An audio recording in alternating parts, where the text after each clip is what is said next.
안녕하세요. 송영 세무사입니다. 오늘은 그 공제받지 못할 매입세액 명세서 작성 방법에 대해서 질문들이 있으시거든요. 그러니까 제가 그 일반 사업자들 부가치세 신고하는 방법 영상에서 요 부분을 그렇게 자세하게 설명을 안 하고 넘어갔는데, 그러니까 요 부분에 대해서 그 물어보시는 분들이 간혹 계셔가지고요. 요 내용만 이제 별도로 작성을 해본 거고요. 근데 공제받지 못할 매입세액이라는 거는 이미 매입세액으로 받은 매입 자료를 얘기하는 거겠죠. 그 전자세금계산서, 그러니까 세금계산서로 받은 매입세액 중에 매입세액 불공제 사유에 해당돼 가지고 공제를 받으면 안 되는 것들이 있거든요. 이제 그런 것들을 빼주기 위해서 이 공제받지 못할 매입세액 명세서를 작성하게 되는데, 공제받지 못하는 매입세액에 대한 종류, 그리고 그 공제받지 못할 매입세액 명세서는 어떻게 부가치세 신고 때 적용해가지고 작성을 하는지 알아보도록 하겠습니다. 자, 일단 먼저 공제받지 못할 매입세액 명세서를 작성하기 전에 어떤 게 공제받지 못할 매입세액인지를 알아야 되거든요. 그래서 이제 그 불공제 사유에 대해서 먼저 알아보고요. 뭐가 있냐 하면 세금계산서에 필요적 기재사항 누락이 있어요. 이 부분에 대해서는 제가 지지난번 영상에서 매입세액 불공제 위에다 띄워 놓을게요. 그러니까 매입세 불공제에 대한 그 내용이 있었거든요. 그 내용에 보시면 아마 자세하게 나오는데, 이제 몇 가지만 대표적으로 알고 부가치세 신고할 때는 그 이 공제받지 못할 매입세액 명세서 작성할 때 요런 항목들이 뜨거든요. 그래서 요 항목들에 대해서만 일단 알아보고 넘어가도록 하겠습니다. 그래서 다시 말씀드리면 세금계산서에서 필요적 기재사항이 누락된 분, 이런 것들은 이제 공제를 받으면 안 되고요. 그리고 사업과 직접 관련 없는 지출, 뭐 당연한 얘기겠죠.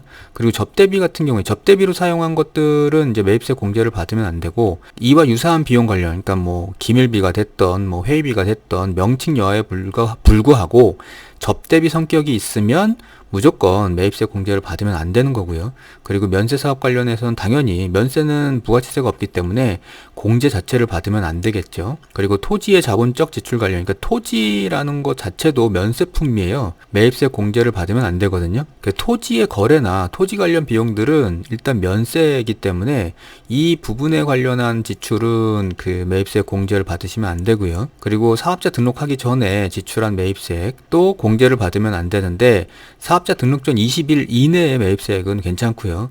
그리고 뭐 금, 구리, 스크랩 거래 계좌, 미사용 관련 매입세액, 여기에 해당되시는 분들은 잘 아시겠지만 이 거래 계좌를 반드시 사용해야 되는 경우가 있어요. 그래서 그 계좌를 사용하지 않으면 매입세 공제 자체가 안 되는 이런 업종이 있거든요. 그러니까 그거에 해당되는 내용이고요. 자, 이제 부가치세 신고할 때 공제받지 못할 매입세액 명세서는 어떻게 작성하는지를 알아봐야 되겠는데요. 일단 로그인 하시고 홈택스에서 신고납부 탭 들어오시고 부가치세 신고에서 정기신고죠. 여기로 들어오시면 이제 뭐 이런 화면 기본 정보 입력이 뜨고요.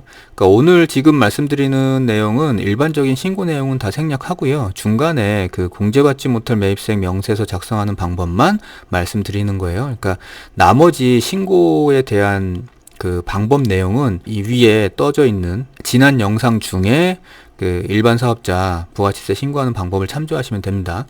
다시 돌아와서 기본 정보 입력해서 여기 사업자 등록번호 확인 누르시면 밑에 세부사항 뜨죠. 그리고 이제 저장 후 다음 이동 가면 그 서식 선택이 있어요. 그러니까 주로 지금 뭐 이런 서식들은 대부분 다 떠져 있거든요. 선택이 돼 있어요. 업종에 맞게.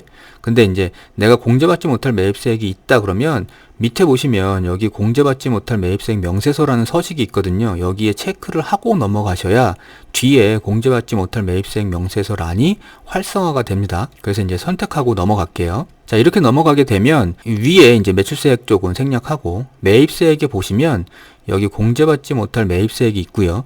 여기에 보시면 이제 작성하기 란이 활성화가 돼 있어요. 그래서 이제 여기로 들어가셔가지고 공제받지 못할 매입세액 명세서를 작성하게 되는데, 이제 여기로 들어가시면 이제 요런 화면이 떠요. 그래서 요런 화면이 뜨는데 여기에 보시면 이제 공제받지 못할 매입세액 우리가 작성할 부분이고요.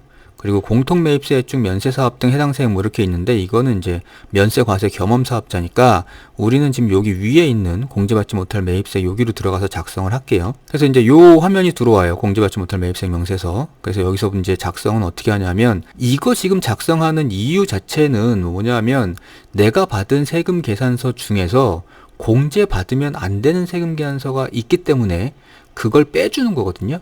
그래서 이제 하나하나 여기서 입력을 해주면 돼요. 그래서 지금 보시면 불공제 사유부터 선택하게 되겠죠. 아까 지금 그 처음에 말씀드렸던 그 불공제 사유 몇 가지 중에 해당되는 걸 선택하시고, 그리고 그 해당되는 세금 계산서를 모았다가 여기에 매수, 그리고 전체 공급 가액, 그리고 매입세액을 입력하고 입력 내용을 추가하시면 이 밑에 뜨거든요. 그러면 이제 요 밑에 계속 이제 선택 사유, 그 불공제 사유에 따라서 요렇게 계속 뜨게 돼요, 리스트가. 예를 들어서 이 선택란을 누르게 되면 불공제 사유가 이런 것들이 뜨거든요. 그래서 우리는 지금 여기 비영업용 소형 승용차 구입 유지 및 임차 요거를 한번 골라 볼게요. 자, 그리고 이제 비영업용 소형 승용차 구입 유지 및 임차를 골랐고 거기에 해당되는 그 세금연서들을 입력을 한 거예요. 이제 이게 뭐냐면 지금 우리가 확정신고 기간이기 때문에 예정신고를 만약에 하셨으면 4월달, 5월달, 6월달에 대해서 들어가는 거고요. 만약에 1월달부터 6월달까지 전체 확정신고를 하게 되면 1, 2, 3, 4, 5, 6, 6달치가 들어가거든요. 이 중에서 내가 그 뭐 예를 들어서 렌트를 하고 있다. 그러면 그 렌트에서 발행된 세금계산서가 있을 거예요. 내 사업자로. 그러면 이제 그 부분은 빼주셔야 되잖아요. 그러니까 그거를 모아가지고 총 봤더니 3장이고, 그리고 금액으로 봤더니 다 합쳐서 180만 원이었다. 해가지고 여기다 지금 입력을 해주신 거예요. 그 밑에 이제 그 금액이 뜰 거고요. 그래서 여기서 입력 완료하고 저장 후 다음 이동으로 나가시면 이제 아까 공제받지 못할 매입세액 명세 이렇게 들어오는 거고요. 다시 또 여기서 나가시면 첫 화면이 되는 거죠. 그래서 여기서 보시면 지금 공제받지 못할 매입세액 아까 입력한 거 여기에 지금 떠 있잖아요. 예, 여기가 떠 있는데 이 지금 이 매입세액 전체를 보면 3천만 원의 매입세액이 발생했는데 이걸 다 공제받지 못하는 거죠. 왜냐하면 지금 우리 비영업용 소형 승용차의 매입세액 불공제 사유 때문에 18만 원만큼은 빼주게 되고 결국에는 이 3천만 원에서 18만 원 뺀 2,982만 원만 공제가 가능하다는 거죠. 그래서 이제 공제받지 못할 매입세액 명세서는 이렇게 작성하시면 됩니다. 그 위에 뭐 과세표준하고 매출세액 쪽하고 그 밑에 경감 공제세액 뭐 작성하는 거는 일반적인 사항하고 똑같고요. 그래서 이렇게 해가지고 공제받지 못할 세액이 있으시면 여기 공제받지 못할 매입세액 명세서 작성해서 꼭 작성해가지고 빼주셔야 돼요. 이게 만약에 불공제 사유에 해당되는 매입세액인데 여기서 공제를 받아버리면 그 나중에 가산세나 뭐 이런 것들도 크기 때문에 꼭 공제받지 못하는 매입세액이 있는 경우에는 여기서 작성을 해 주시기를 바랍니다.